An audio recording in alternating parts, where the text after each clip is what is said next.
Hello दोस्तों, नमस्कार। स्वागत है आपका आपके यूट्यूब चैनल गुरुकुल ज्ञान में। दोस्तों, आज हम बात करेंगे एक ऐसे टॉपिक पर जो कि किसी भी परीक्षा में आप नीचे से लेकर के ऊपर तक की कोई भी प्रश्न पत्र उठा लो, उसमें जो मैं आज पढ़ाने जा रहा हूँ उसमें से कोई ना कोई प्रश्न आपको मिल ही जाएगा।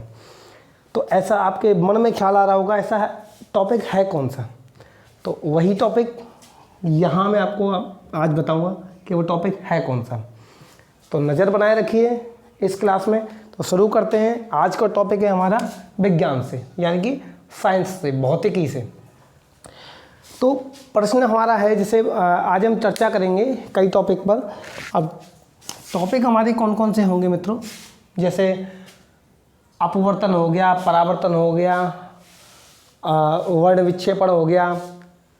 ये सारी चीज़ें हम यहाँ आज जो है डिस्कस करेंगे कि ये होता क्या है। एक्चुअली में हमको पता होना चाहिए। जैसे हम पहला ले लेते हैं। पहला है हमारा, मान के चलो ले लेते हैं हम पूर्ण आंतरिक परावर्तन। पूर्ण आंतरिक परावर्तन। एक्चुअली जब हम पढ़ रहे हैं तो हमको पता होना चाहिए कि ये पूर्ण आंतरिक परावर्तन होता क्या है।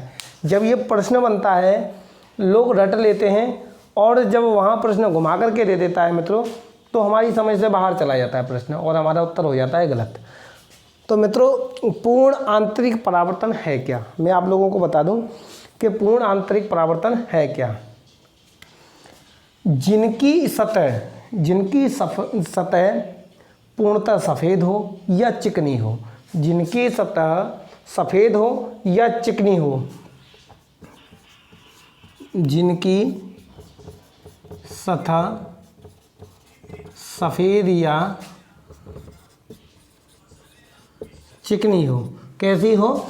जिनकी सतह सफ़ेद या चिकनी हो, पूर्ण आंतरिक परावर्तन होता है।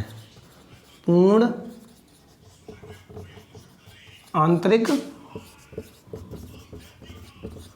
परावर्तन होता है। ये चीज़ें तो आप लोगों ने किताबों में भी बहुत पढ़ी होंगी, लिखा देखा होगा, बस रट लिया होगा। लेकिन मैं यहाँ केवल आप लोगों को लिखा नहीं रहा हूँ, समझा रहा हूँ। एक्चुअली में ये है क्या? पूर्ण आंतरिक परावर्तन का हम उदाहरण के तरीके से समझेंगे कि पूर्ण आंतरिक परावर्तन है क्या। जैसे कोई भी सतह है, वो या तो सफ़ेद होगी या पूरी तरह से क्या होगी? चिकनी होगी। उससे क्या होगा?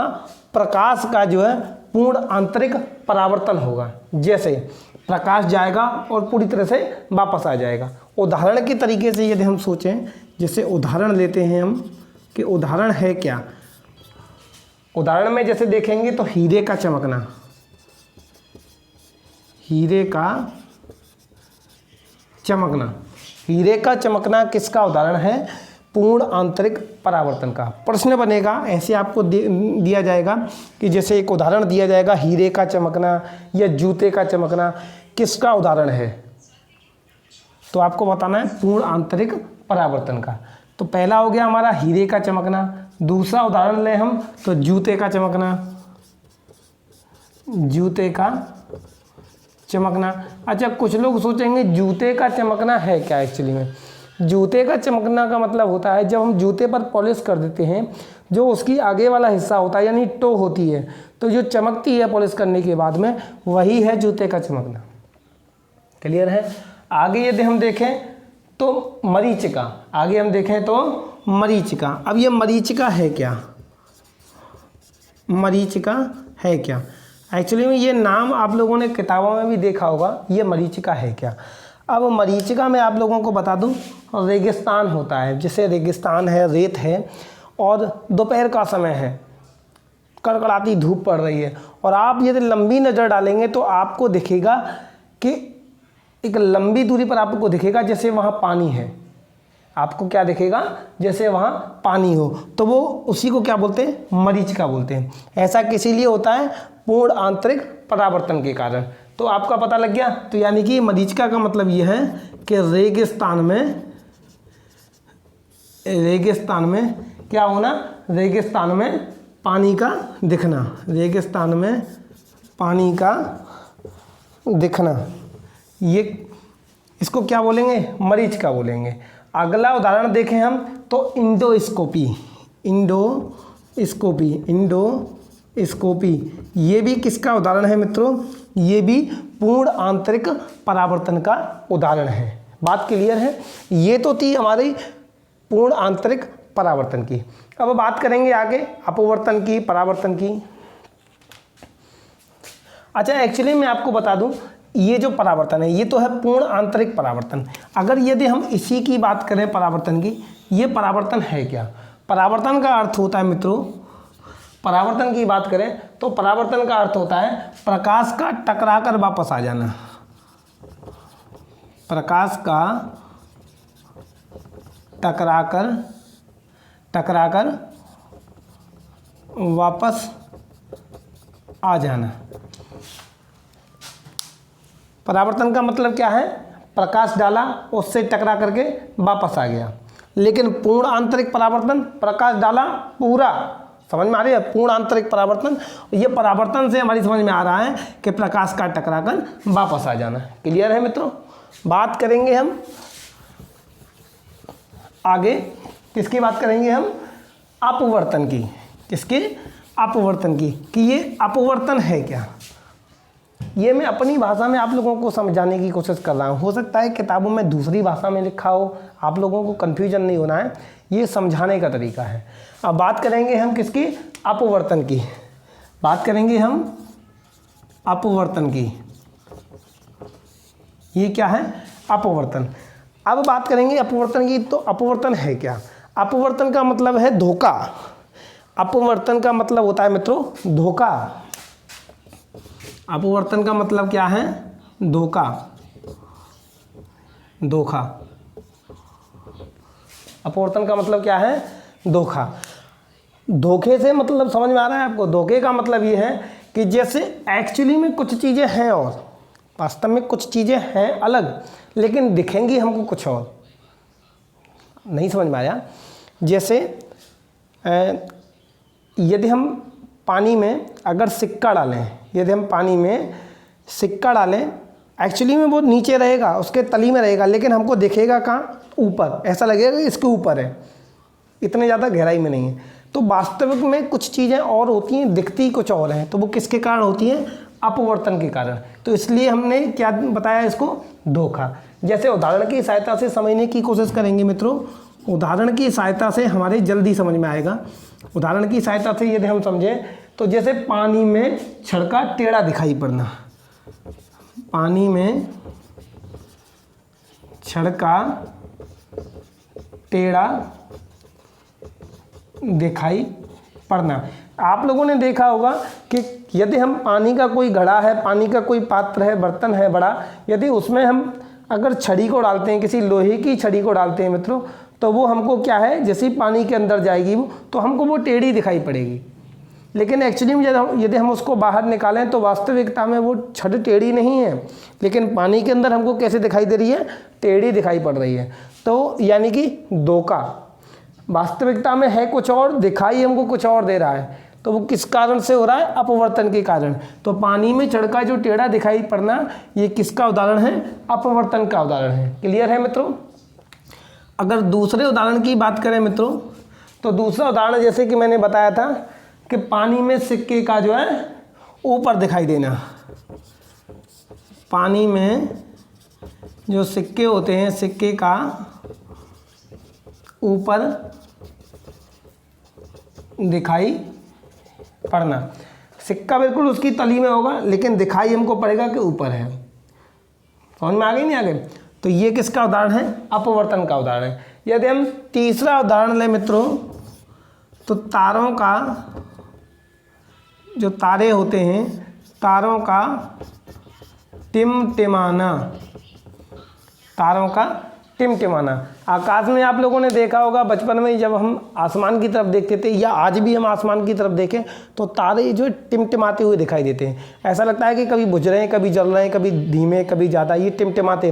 लेकिन वास्तविकता में ऐसा नहीं है कि वो कहीं बल्ब थोड़ी नहीं है कि कभी हल्का, कभी ज़्यादा, कभी बुझ गया, कभी जल गया।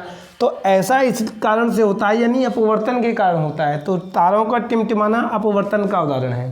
किसका उदाहरण है? अपवर्तन का उदाहरण है। अगला यदि उदाहरण देखें मित्रों, तो तालाब में पड़े हुए गोल पत्थरों का चपटा दिखाई पड़ना। तालाब में पड़े गोल पत्थरों का चपटा दिखाई पड़ना। क्लियर है? ये मित्रों किसके उदाहरण हैं? अपवर्तन के। बहुत सारे उदाहरण हैं, लेकिन हमको समझने की ज़रूरत है कि जिन चीज़ों में हमको धोखा हो वो चीज़ें अपवर्तन के उदाहरण हैं। क्लियर है? आगे बात करेंगे हम वर्ण विक्षेपण की। आगे बात करेंगे हम वर्ण विक्षेपण की कि ये वर्ण विक्षेपण है क्या।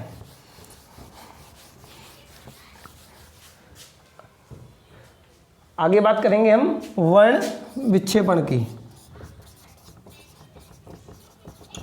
वर्ण विक्षेपण। अच्छा, सबसे पहले हम वर्ण विक्षेपण में बात करने से पहले एक शब्द आपको बताएंगे, श्वेत। श्वेत का मतलब क्या होता है? श्वेत का मतलब होता है मित्रों सात रंग। श्वेत का मतलब क्या होता है? सात रंग। और ये सात रंग किसमें मिलते हैं मित्रों? बताइए, सात रंग किसमें मिलते हैं? तो यहाँ तक समझिए, श्वेत का मतलब क्या होता है? सात रंग। मैं आपको बताऊंगा सात रंग किसमें पड़ते हैं, तब तक आप लोग बताइए कि सात रंग हैं किसमें। श्वेत का मतलब पता लग गया मित्रों। तो बात करें हम वर्ण विक्षेपण की, अर्थात प्रकाश का टकराकर रंगों में विभाजित हो जाना। प्रकाश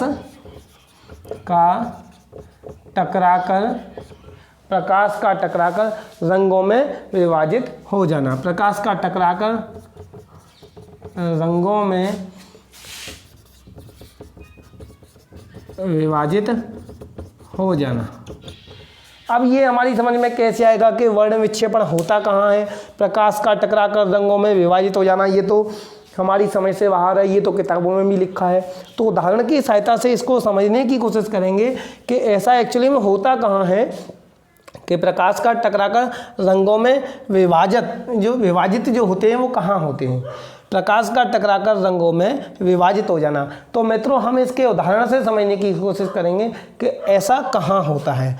तो आपने बारिश की ऋतु में देखा होगा इंद्रधनुष जो बनता है। इंद्रधनुष जो बनता है मित्रों, आपको कुछ याद आया होगा, तो वही मैं समझाने की कोशिश करता हूँ। उदाहरण की सहायता से इसको समझने की कोशिश करेंगे कि उदाहरण है क्या। उदाहरण में देखेंगे इंद्रधनुष का बनना। इंद्रधनुष का बनना। इंद्रधनुष का बनना वर्ण विक्षेपण का कारण है। इंद्रधनुष का बनना वर्ण विक्षेपण का कारण है। क्लियर है? यहाँ तक किसका कारण है? वर्ण विक्षेपण का कारण है इंद्रधनुष का बनना। अच्छा, इंद्रधनुष से याद आया, ये इंद्रधनुष भी दो प्रकार के होते हैं। इंद्रधनुष भी कितने प्रकार के होते हैं? दो प्रकार के। दो प्रकार के। थोड़ा कन्फ्यूजन हो गई होगी आप लोगों के मन में कि दिखाई तो हमको एक ही देता है, अब ये दूसरा कहाँ से आ गया? दो प्रकार के कैसे होते हैं? वही समझने की कोशिश करो आप। इंद्रधनुष जो बनना है उसका वो वर्ण विक्षेपण का उदाहरण है। और ये इंद्रधनुष दो प्रकार के होते हैं। दो प्रकार के कैसे होते हैं वो मैं आपको बताऊंगा। अच्छा, अधिकतर दो प्रकारों में क्या है? एक प्राथमिक और एक है द्वितीयक। कौन कौन सा? एक है प्राथमिक और दूसरा है द्वितीयक। एक है प्राथमिक और एक है द्वितीयक। इंद्रधनुष जो दो प्रकार के, इनमें से कौन कौन से? एक प्राथमिक और एक द्वितीयक। अक्सर करके हमको जो अधिकतर जो दिखाई देते हैं वो कौन से होते हैं? द्वितीयक होते हैं। अधिकतर मित्रों, अधिकतर दिखाई देने वाला इंद्रधनुष होता है। अधिकतर दिखाई देने वाला इंद्रधनुष होता है। जो हमको मित्रों अधिकतर जो दिखाई देने वाला इंद्रधनुष होता है वो कौन से प्रकार का होता है? वो होता है द्वितीयक प्रकार का। कौन सा? द्वितीयक प्रकार का जो होता है वो हमको दिखाई देता है। अब हम पहचानेंगे कैसे कि प्राथमिक कौन सा होता है और द्वितीयक कौन सा होता है? तो ये मैं बताऊंगा, आप लोग देखते रहिए, आप लोग इसको नोट कर लें। सबसे पहले हम बात करेंगे प्राथमिक की। सबसे पहले हम बात करेंगे प्राथमिक की कि प्राथमिक में हम पहचानेंगे कैसे। प्राथमिक में यदि हम बात करें मित्रों कि प्राथमिक में हम पहचानेंगे कैसे, तो प्राथमिक में जो प्राथमिक होगा उसमें सबसे पहले, प्राथमिक होगा उसमें सबसे पहले यानी कि ऊपर जो रंग होगा वो कौन सा होगा, लाल रंग। जो प्राथमिक इंद्रधनुष होगा मित्रों उसमें सबसे ऊपर होगा लाल रंग और सबसे नीचे कौन सा होगा, बैंगनी। कौन सा, बैंगनी रंग, बैंगनी रंग। ये होगा ऊपर और ये होगा नीचे। ये इसकी पहचान है मित्रों। प्राथमिक में लाल रंग ऊपर होगा और बैंगनी रंग नीचे होगा। वहीं बात करें हम द्वितीयक की, यदि हम द्वितीयक की बात करें मित्रों कि द्वितीयक में हम पहचान कैसे करें, तो द्वितीयक में यदि हम पहचान करेंगे मित्रों तो द्वितीयक में इसका उल्टा हो जाएगा, यानी कि जो बैंगनी रंग हमारा होगा वो कहाँ होगा, ऊपर होगा, और जो लाल रंग है मित्रों वो कहाँ होगा, हमारा नीचे होगा। क्लियर है मित्रों, ये है हमारे द्वितीयक की पहचान। प्राथमिक में लाल रंग ऊपर, बैंगनी रंग नीचे, और द्वितीयक में बैंगनी रंग ऊपर और लाल रंग नीचे। क्लियर है। अब वहीं बात करें जो प्राथमिक वाला है, प्राथमिक वाला जो इंद्रधनुष है मित्रों वो अधिकतर तरंग दैर्घ्य के कारण होता है। अधिकतर किसके कारण होता है, तरंग दैर्घ्य के कारण होता है। यहाँ मैं लिख देता हूँ, तरंग किसके कारण, तरंग दैर्घ्य के कारण होता है। अब ये तरंग दैर्घ्य क्या है, आप लोगों को शायद नहीं दिखाई दे रहा होगा, मैं यहाँ लिख देता हूँ, तरंग दैर्घ्य के कारण होता है। अब ये तरंग दैर्घ्य है क्या, वो आपके दिमाग में, अभी मैं आपको बताऊंगा कि तरंग दैर्घ्य है क्या। आपके दिमाग में एक कन्फ्यूजन होगी, तरंग दैर्घ्य है क्या, वो मैं आपको समझाऊंगा। यहाँ तक समझने की कोशिश की आपने कि ये प्राथमिक और ये द्वितीयक। अगर यहाँ तक आपकी समझ में आया मित्रों तो जो है मैं इसको जो साफ कर देता हूँ। अच्छा, एक चीज़ और, अगर वहीं द्वितीयक की बात करें, प्राथमिक तो तरंग दैर्घ्य के कारण हो गया, अगर द्वितीयक की बात करें तो ये होता है प्रकीर्णन के कारण। किसके कारण, प्रकीर्णन के कारण। किसके कारण, प्रकीर्णन के कारण। क्लियर है यहाँ तक। प्राथमिक वाला जो इंद्रधनुष है वो तरंग दैर्घ्य के कारण और द्वितीयक वाला प्रकाश प्रकीर्णन के कारण बनता है। इसको मिटा देते हैं, आगे देखते हैं कि तरंग दैर्घ्य है क्या। तरंग दैर्घ्य है क्या, ये देखते हैं। अच्छा, इसको देखने से पहले हम एक चीज़ और देख लेते हैं। चलो सबसे पहले तरंग दैर्घ्य देख लेते हैं। तरंग दैर्घ्य ये है क्या। तरंग दैर्घ्य का मतलब है दूर से दिखाई पड़ना, दूर से दिखाई पड़ना। तरंग दैर्घ्य का मतलब है दूर से दिखाई पड़ना। अच्छा,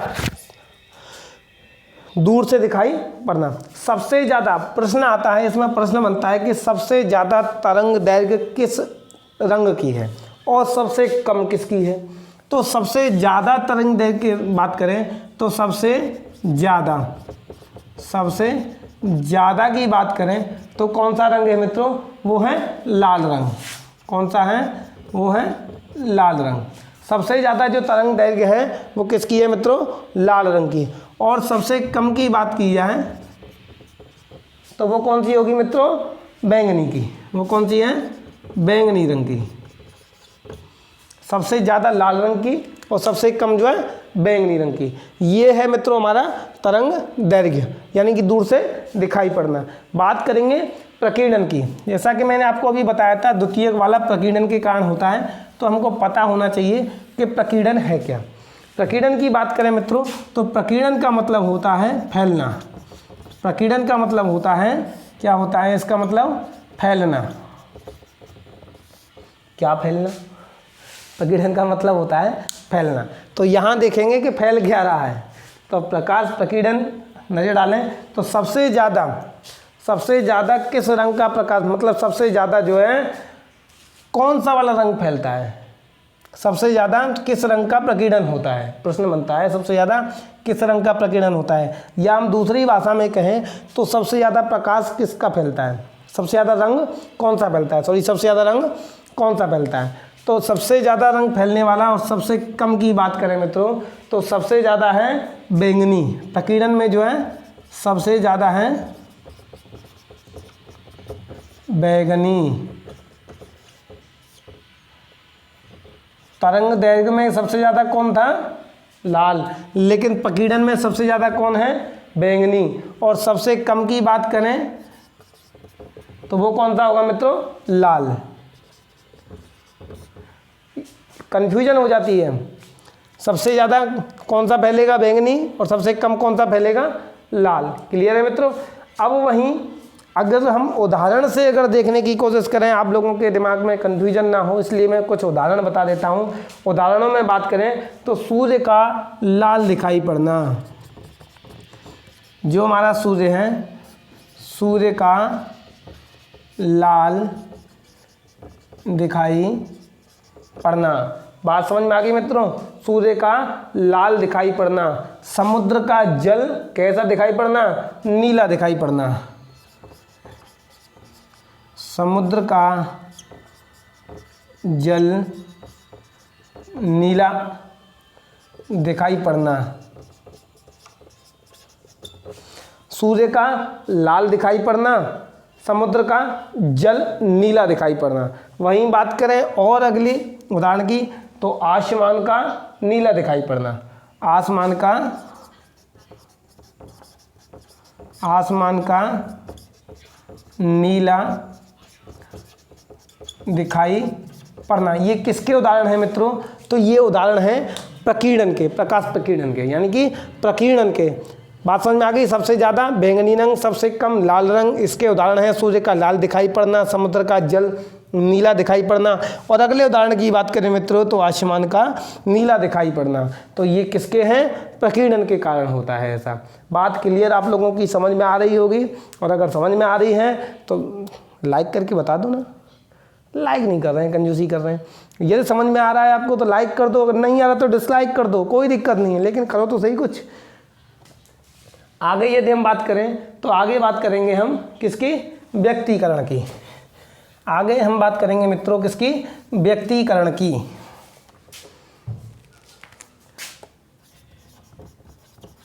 व्यक्तीकरण की। ये व्यक्तीकरण है क्या? ये वो शब्द हैं मित्रों जो प्रश्न बनते हैं और जब हमसे नहीं आते हैं तो हम ऊपर की तरफ देखते हैं और छोड़ के आ जाते हैं या उसको गलत कर देते हैं। तो आगे से ऐसा ना हो इसलिए ध्यान से देखें। ये है व्यक्तीकरण। व्यक्तीकरण का मतलब होता है सारे रंगों का क्या करना? सारे रंगों का मिश्रण दिखाई देना। सारे रंगों का मिश्रण दिखाई देना। सारे रंग मतलब समझ रहे हैं? पूरे रंगों का, यानी कि सारे रंगों का मिश्रण दिखाई देना। क्लियर है मित्रों? व्यक्तीकरण का मतलब है सारे रंगों का मिश्रण दिखाई देना। अब सारे रंगों का मिश्रण कहाँ दिखाई देगा? ये उदाहरण की सहायता से समझने की कोशिश करेंगे कि ऐसा होता कब है, सारे रंगों का मिश्रण कब दिखाई देता है। ये तो बात क्लियर समझ में आ गई कि जब सारे रंगों का मिश्रण दिखाई दे वहाँ क्या होगा? व्यक्तीकरण के कारण हो रहा होगा। लेकिन उदाहरण इसका क्या है? तो उदाहरण है मित्रों साबुन के घोल का बुलबुला। साबुन के घोल का बुलबुला। साबुन के घोल का बुलबुला रंगीन दिखाई देना। साबुन का जब घोल होता है उसको घोल देते हैं, उसमें एक बुलबुला दिखाई देता है। यदि हम उसको देखेंगे, जब उस पर प्रकाश पड़ेगा उसको देखेंगे तो उसमें अनेकों रंग दिखाई देते हैं, उसी में सारे रंग दिखाई दे जाएंगे आपको। तो वो किसका उदाहरण है? व्यक्तीकरण का उदाहरण है। कैसा किस कारण होता है? व्यक्तीकरण के कारण होता है। क्लियर है मित्रों? आगे यदि उदाहरण की बात करें तो पानी पर जो है तेल की बूंदों का, यदि कहीं पानी है, पानी पर तेल की बूंदें डाल दें तो उसका जो है रंगीन दिखाई देना। पानी पर तेल की बूंद का रंगीन दिखाई देना। पानी पर तेल की बूंद का रंगीन दिखाई देना, ये व्यक्तिकरण के उदाहरण हैं। तो बात मेरे हिसाब से आप लोगों की समझ में आ रहा होगा कि सारे रंगों का मिश्रण दिखाई देना अर्थात व्यक्तिकरण में होता है। अब इसके उदाहरण की सहायता से समझें तो साबुन के घोल का बुलबुला रंगीन दिखाई देना, या पानी पर तेल की बूंदों का रंगीन दिखाई देना मित्रों, ये व्यक्तिकरण के उदाहरण हैं। आगे बात करेंगे हम विवर्तन की। किसकी?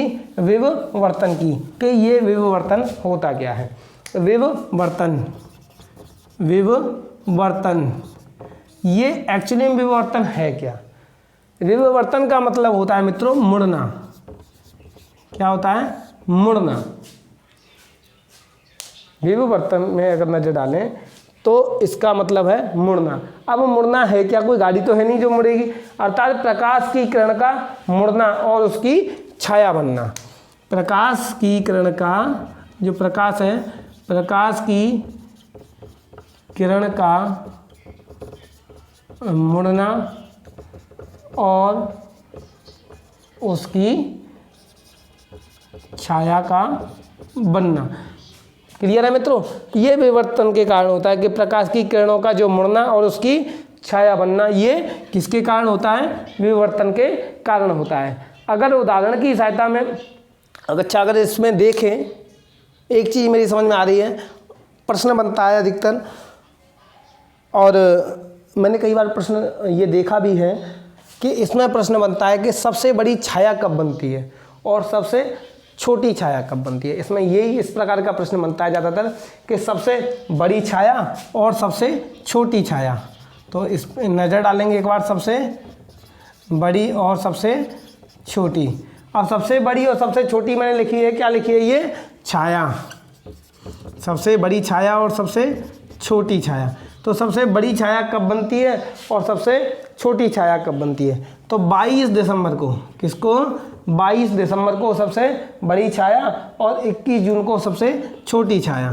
तो 22 और 21 ये क्या है? दिसंबर।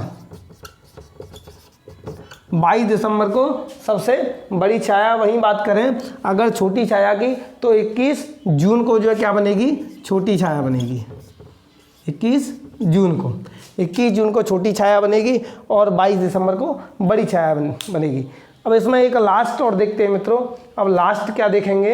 एक चीज़ और देखेंगे, एक चीज़ पर नज़र डालेंगे कि ये ध्रुवण क्या होता है। ये ध्रुवण क्या होता है, ध्रुवण पर और नज़र डालेंगे। अधिकतर तो नहीं, हालांकि मिल जाता है ये ध्रुवण। ध्रुवण पर नज़र डालें तो ध्रुवण का मतलब होता है चकाचौंध।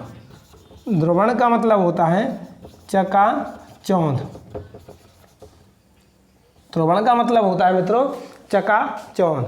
इससे बचने के लिए, ध्रुवण से बचने के लिए अर्थात चकाचौंध से बचने के लिए शीशे पर, जो शीशा होता है, शीशे पर काली रंग की पतली फिल्म चढ़ाई जाती है। प्रश्न बनता है कि इससे बचने के लिए किस रंग की फिल्म चढ़ाई जाती है? तो किस रंग की? काले रंग की। तो जो है शीशे पर काले रंग की फिल्म चढ़ाई जाती है। इससे बचने के लिए शीशे पर कैसी चढ़ाई जाती है? काले रंग की फिल्म चढ़ाई जाती है। तो ये तो था मित्रों हमारा ध्रुवण यानी कि चकाचौंध।